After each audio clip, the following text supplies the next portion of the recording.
Hello, Old Testament introduction students. This is your little lecture on the book of Exodus. Obviously, throughout January, we're getting through the first 5 books, the Torah. And so this is, like I said, a short, hopefully short, 20-minute discussion about what is in the book of Exodus. You're doing your assignment. It's due on the 19th. And I've uploaded a number of a file that has a number of pages on it that I want you to look at. That is what I'm going to be talking to you today about, based on that. So you want to get those out. First thing you want to realize is when we get to Exodus, Leviticus, and Numbers, even though they are 3 different books, they really go together. They fit together. And Deuteronomy is its own thing. So you have to see Exodus, Leviticus, and Numbers as ultimately kind of a unit. Now we're just going to focus on Exodus today. But as you can see on the first page of the file, I kind of give a little visual of what it looks like. You have Genesis 1 through 11, its own unit. Genesis 12 to 50, the stories of the patriarchs. Then when you get to the Exodus, Leviticus, and Numbers are all about the Exodus and wilderness wanderings. And what that visual is supposed to show you is that it begins with the narrative of the Exodus of Egypt. Once they get to Sinai, in chapter 19, from the rest of Exodus, all of Leviticus, and the first 10 chapters or so of Numbers, all of that is set at Sinai. And it's a combination of various narrative stories of what happens and interspersed with legal material, laws. And it's structured that way. And then once they leave Mount Sinai in Numbers 10, the rest of Numbers is a narrative of the wilderness wanderings. So we're going to focus today on some of the stuff of the Exodus. Now, hopefully you know a little bit about the story of the Exodus. If you don't, take time to read it, or somehow figure out the storyline. The basic storyline, as you can tell, the next thing, the contents of the Exodus, the first 18 chapters is about the deliverance of the Hebrews from Egypt and their journey to Sinai. It begins with the birth of Moses and Pharaoh trying to kill all the Hebrew boys, and Moses being saved, being taken into the household of Pharaoh's daughter.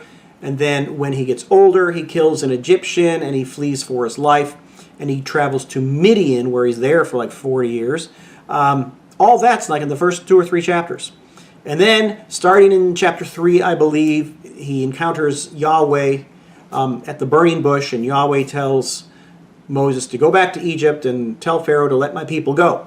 And from that point on, all the way through chapter 18, is the account of Moses and Aaron confronting Pharaoh about letting the Hebrews go. That's all the first 18 chapters. I will note that at this point, initially, the request isn't to go forever. The request is just, give us 3 days to go out in the desert to sacrifice to our God, and Pharaoh doesn't do it, and that is the cycle of stories about the 10 plagues. And eventually, he does allow them to go, but they don't stop, and that's when they leave for good. All that is chapters 1 through 18. And then when they get to Sinai, from chapter 19 through 24 is the initial encountering Yahweh at Mount Sinai, the giving of the covenant at Mount Sinai with all the legal material. And then from chapter 25 to 31 there is a long description of when Moses goes up to Mount Sinai and Yahweh gives him a detailed description of how to build the tabernacle and all that stuff.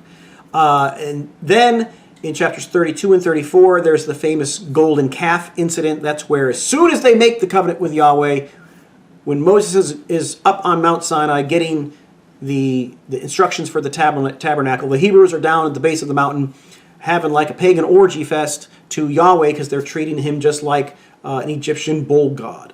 And they break the covenant as soon as they make it. Then Moses intercedes for them. God gives them a second chance. And then Exodus ends in the last 5 chapters with a detailed description of the building of the tabernacle. So right there, you can tell like there's a good 11 chapters devoted solely to the tabernacle, so that's kind of an important item to look at. But anyway, that's how Exodus is laid out. Now, one of the first major questions regarding Exodus, as well as a number of things in the Old Testament, is a question of history. Was there a historical Exodus, etc., etc.? That's a big issue. There's a big question. And so I'm going to try to kind of keep it simplified. Generally speaking, the date of the Exodus, by scholars who think at the very least there was some sort of Exodus, they place it anywhere between 1450 BC, BCE, or 1250 BC, BCE. All right, that would be the 15th century or the 13th century. There's reasons why we don't know specifics. Under the question of history, I give you a number of kind of historical background of who was in charge of Egypt at the time. One of the interesting things to note is the I can never say this name right, either the Hyksos or the Hyksos dynasty. We know that in Egypt, from between basically 1650 and 1530, there were foreign Semitic invaders who took over Egypt for a little over a century. And they were the Hyksos dynasty. And some scholars think that might have been the time when Joseph and the Jacob's family came down to Egypt to begin with, because they were welcomed, because they were Semitic people. It would make sense that they were welcomed by that Pharaoh. We don't know that for sure, but that is plausible. But what happened then in 1530, when the Egyptians rose up and kicked the Hyksos out, that therefore is believed that might have been the time when the Hebrews were then enslaved, because in a time of national pride and kicking out the foreigners, you tend to look at other people associated with those foreigners, and maybe that's when the Hebrews were enslaved. Maybe. Now, having said that, if they were enslaved in roughly 1530 or whatever, the date of the Exodus, like we said, is either 1450 or 1250-ish. There's issues for both. And again, there's no way to know for certain. You can look at the numbers 3 and 4 about who the pharaohs were and why we think it happened. At the very least, we do know, and this is the end of number 4, we have an archaeological fact called the I can never say these Egyptian names, the Merneptah stele, which was erected by that pharaoh, and it's dated to right around 1200 BC. And in that, he talks about having laid waste to Israel. So at the very least, based on that, we know that there was a distinct Israelite presence in Canaan by 1200 BC. So at the very least, 1200 BC, BCE, the Israelites are established in Canaan enough to be identified. So whether or not they just got there or they had gotten there 200 years earlier, we're not sure. So we have to leave it at that, either the mid-1400s or the mid-1200s, if that's the case. Now, having said that, getting back to the history thing, the issue of genre, some people tried to take it, they're way too cut and dry, black and white. One of the things you have to realize with stories like the Exodus, the book of Exodus is not giving you a detailed newspaper blow-by-blow account of exactly what happened. Okay? That's not how they wrote. That doesn't mean it's not historical. I tend to believe that there was an exodus of Hebrew slaves out of Egypt, either the 1400s or 1200s, who eventually went back to Canaan. Now, what we're reading in the book of Exodus of that narrative is an account of that, but it is overlaid with a lot of creative storytelling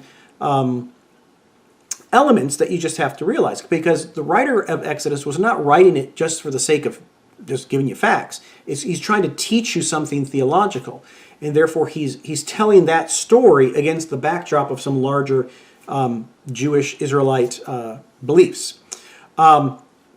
So therefore, the crossing of the Red Sea. Now we know there was a literal Red Sea. Some scholars debate on where it might have been if it happened. let's assume that somehow they crossed the Red Sea in history. What you read in Exodus about the crossing of the Red Sea is meant to evoke echoes of the original creation story. Before God creates, darkness was on the face of the deep, the sea of chaos, and then he brings up dry land out of the sea so humanity can live. So when you read the Exodus account, you have the sea being parted and they walk across on dry land. So the writer of Exodus isn't just giving you facts. I mean, he is saying that this event happened, somehow they got through the Red Sea and eventually to Canaan. But he's telling that story against the backdrop of the Genesis story. And therefore what he's saying is this event, the Exodus, is where God is creating that nation that he promised Abraham back in the Abrahamic covenant. So he's going to use creation language. So you have to do the historical work, if you're convinced if certain things happen in history, but also realize the literary creative artistry that's going on in the telling of the story. So all that said, the issue of genre, that's what I'm getting at. I think it is historical in the fact that that event happened, but at the same time, the telling of that story is very creative and literary. Not just, that doesn't mean it's fake, it means it's pointing to theological themes that you need to take into account to interpret that event properly. Okay, getting back to Moses trying to convince Pharaoh to let his people go. Those are the 10 plagues. We're not going to go into detail. I have the chart there for you to look at. But the point is, the telling of the first 9 plagues is a very structured account. 3 sets of 3. Each one, there's a pattern. What I'm going to focus on is, at the very least, that story of the plagues is seen to be a battle of the gods, so to speak. Who is the true God? Is Yahweh the God of Israel? Or are the various Egyptian gods powerful? And one of the fundamental theological thing to see in the 10 plagues is that Yahweh is more powerful than the Egyptian gods. He goes on their turf and he does what he wants. And that tells you something about the God of Israel as opposed to the gods of Egypt. Okay? So that's all I'm going to say about the plagues. Another historical issue, is the population numbers. Now, this is fascinating. One of the biggest critiques about whether or not it is a historical account is the numbers in the Exodus accounts just seem to be unbelievable. It says when they left, there was like 600,000 men plus women and children. So if you do the math, that comes out to about 2 million people. And it's just hard to believe that 2 million people were traipsing around in the desert for 40 years. On top of that, there's no archaeological evidence from the Sinai desert that ever suggests that big of a people were there. That gets into a translation problem, and hopefully what you read there, a question about population numbers, will make sense. But basically, it gets down to the Hebrew word Eleph can mean 1,000, but it also can mean leader or officer or clan or family. It depends on the context. What that means is, if you take, for example, in Numbers 2:32, the number given is 603,550 men plus women and children. That's how it's translated in most English Bibles.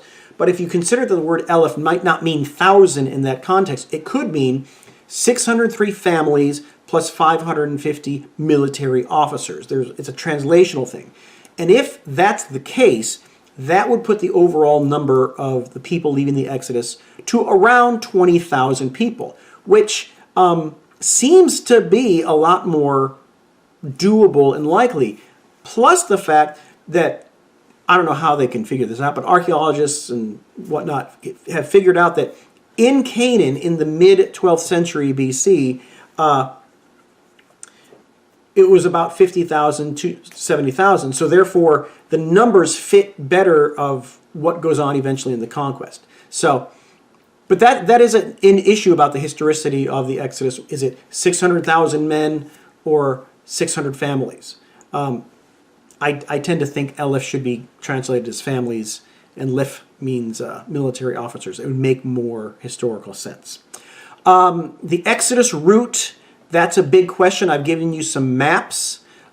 Here's the big question. If you look at the maps, if you look at the tip of the Sinai Peninsula, that's where Mount Sinai is, the traditional Mount Sinai. The problem is that doesn't really fit with the description in the book of Exodus. Basically, the reason why that mountain in the Sinai Peninsula at the tip, we accept it as Mount Sinai, is basically because in the 300s, Constantine, the Emperor Constantine's mother, went on a tour of the Holy Land, and when they were traveling through Sinai, she saw this big mountain and said, I think that's Mount Sinai, and everybody just bought it, and it's been that way ever since. The problem is there's no archaeological evidence at all for that being the place. It's a problematic place to be the real one.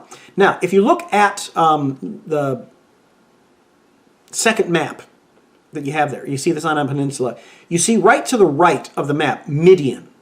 Here's the thing.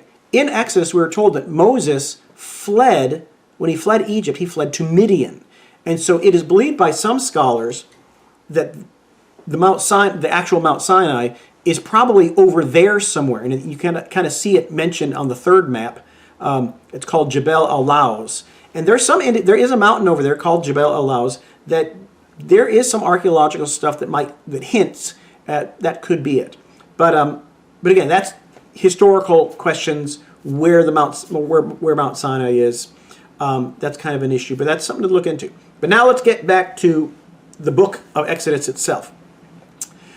Like I said, chapters 1 through 18 talk about the Exodus to Sinai. Once you get to Mount Sinai in chapter 19, this is where it gets interesting. And if you look on page 7, I kind of give another visual so you can kind of see how not just Exodus, but Numbers, Leviticus and Numbers are constructed. And let me explain it.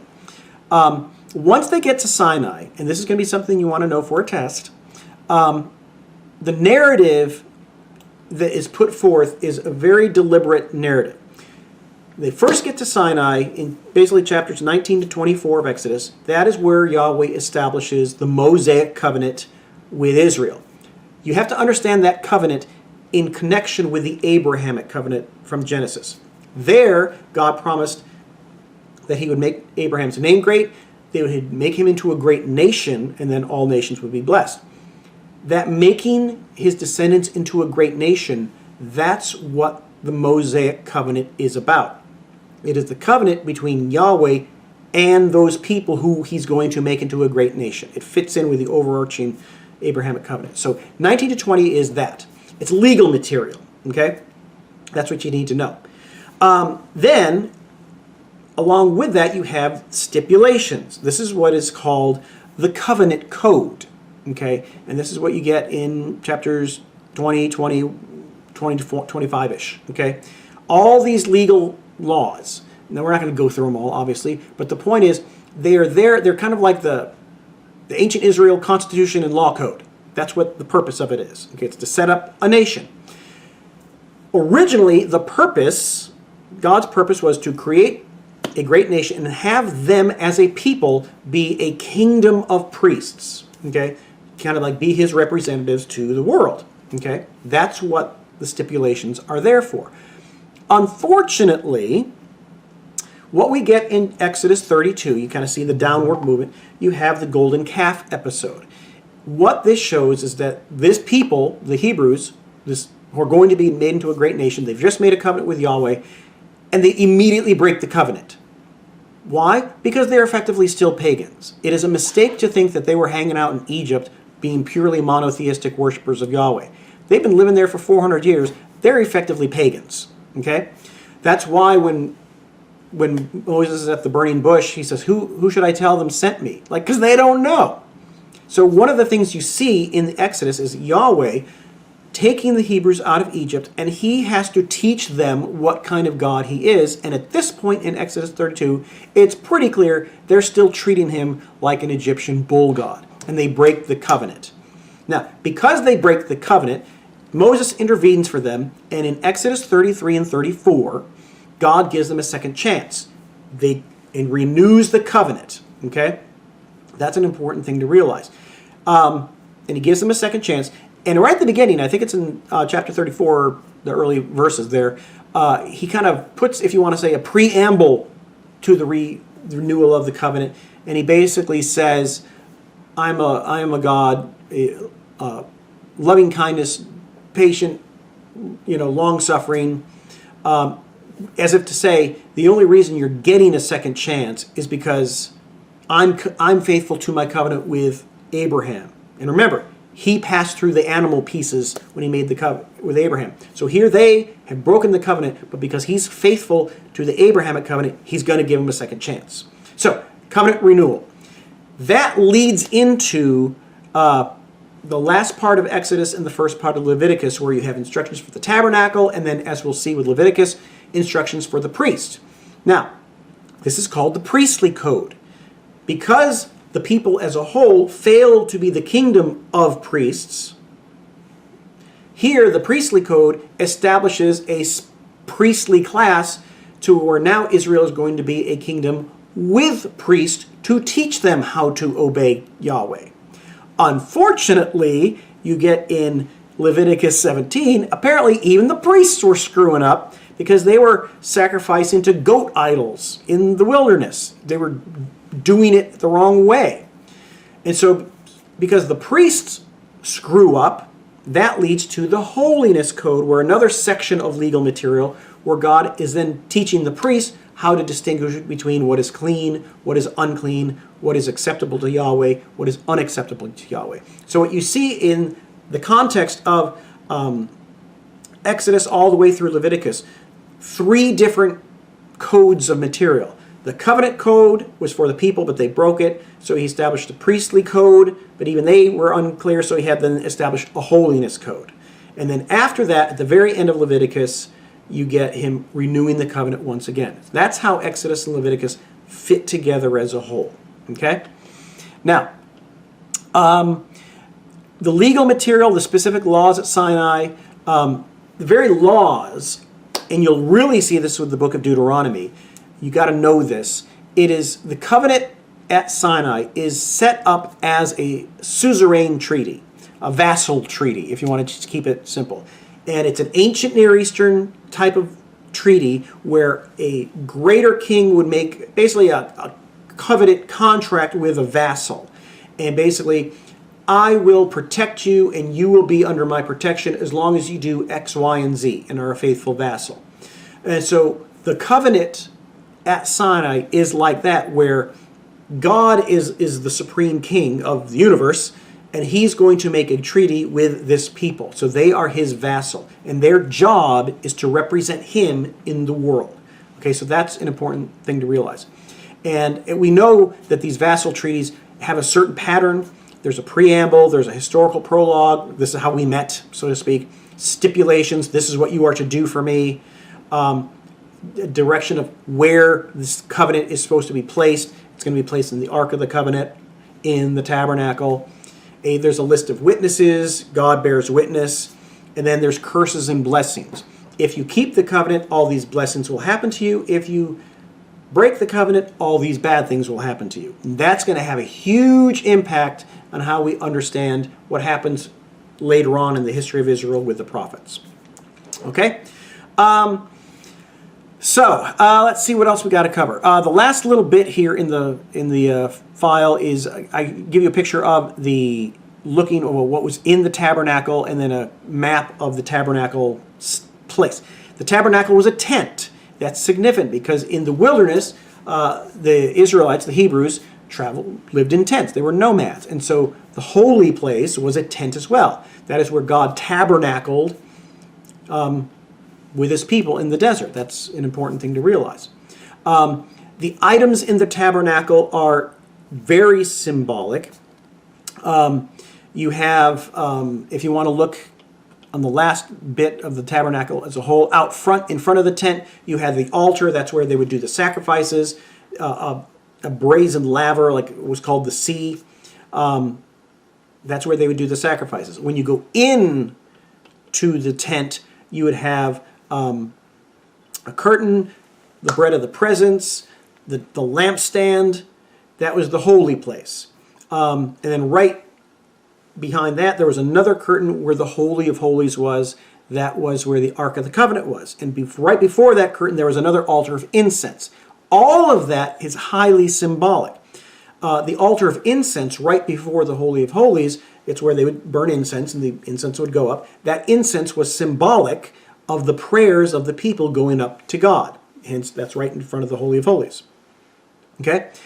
In the holy place, the bread of the presence and the candlestick, the menorah, the menorah symbolized the light of the world. God is going to use this people to be a light to the Gentiles.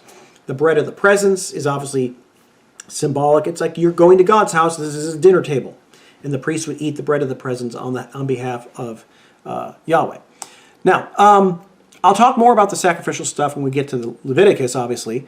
But one of the things you see at the very end of my file here, the very construction of the tabernacle, everything about it, echoes the creation story. Okay? And that's important because the tabernacle itself was constructed to symbolize like a microcosm of the world. Okay? And therefore, because of that, God is the God of the universe. This is the microcosm of the world. He's going to use Israel to bring about the redemption of the world somehow through this tabernacle. And so I think it's an interesting thing to see. Okay, that is it. That's a little overview of Exodus for you. Read through the textbook. Hey, if you can, read through Exodus. And according to that layout I gave you, take a look at it and go from there. All right, hopefully this will help.